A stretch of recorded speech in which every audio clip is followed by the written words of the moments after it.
Zakaria 2. Ary natompiko ny masoko, ka hitako fa indreo tandroka 4, ary hoy aho tamin'ilay anjely niresaka tamiko. Inona moa ireo? Dia hoy izy tamiko, ireo no tandroka izay nampiahaka an'i Joda sy an'i Israely ary an'i Jerosalema. Ary nanehon'ny tompo mpanefy 4 aho, dia hoy aho, avy hanao inona moa ireto?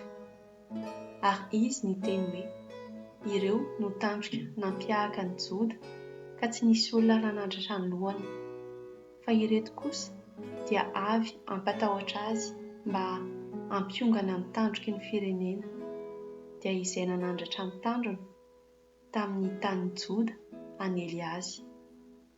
Dia natompiko ny masoko, ka hitako fa indro lehilahy iray mitondra kofehy fandrefesana eny an-tanany. Dia hoy aho, hoaiza moa ianao? Dia hoy izy tamiko, andrefa amin'ny Jerosalema aho mba hizaha ny sakany sy ny lavany.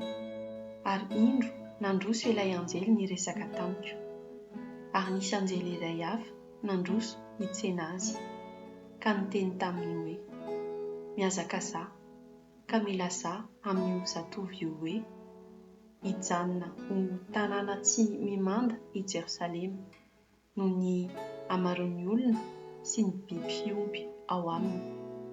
Fa izao no manda afo manodidina azy, hoy ny tompo, ary ho voninahitra ao afovoany. Mandsira avy any amin'ny tany avaratra, hoy ny tompo, ianareo izay naheliko tany amin'ny rivotra 4 ny lanitra, hoy ny tompo. Vonjeny tenanao ry Ziona, izay monina any Babilona zanakavavy.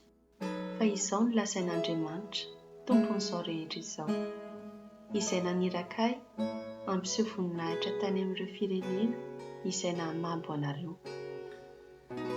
Izay mikasika anareo dia mikasika ny anak'Andriamasoko. Fa indro atsotrako eo ambonin'ireo firenena ny tanako, ka ho tonga babon'ireo nanompo azy izy, dia ho fantatrareo fa Andriamanitra, tompon'izao rehetra izao, no nanirakai. Mioby sy mifalia ry Ziona zanakavavy, fa indro avy aho ka onona ho avoanao, hoy ny tompo. Firenena maro no anaiko ho an'ny tompo amin'izany andro izany.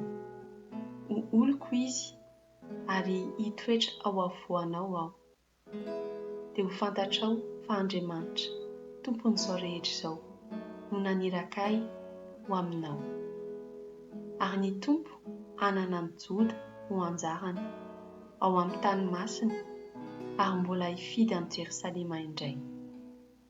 Mangina eo anatrehan'ny tompo ry nofo rehetra, fa mifoha avy ao amin'ny fitoerany masina izy.